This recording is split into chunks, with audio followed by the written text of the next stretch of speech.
The domino connectors will come separate. They go into these metal sockets. They thread in.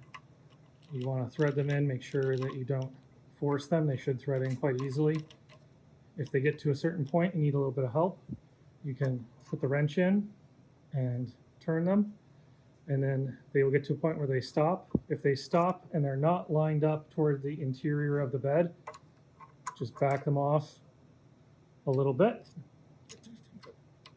so that the dished portion of the connector is facing the inside of the bed. Not too hard. You're going to assemble the footboard first. So install the domino connector into the leg and slide it onto the dominoes like that.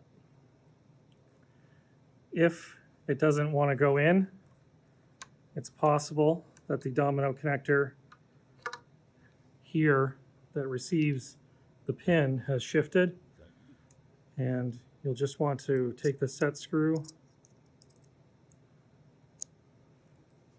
and thread it in a couple of turns and make sure that it's seated down correctly. Sometimes it can shift backwards if it's come loose a little bit. So just make sure that it's seated, then you should be able to slide it together. The set screws are going to be removed and in the envelope so that they don't get lost. They can vibrate out of these pieces during shipping, so when you get them, you have to thread them in to install them. If there's a small gap when you push this together, it can get drawn together when you tighten it.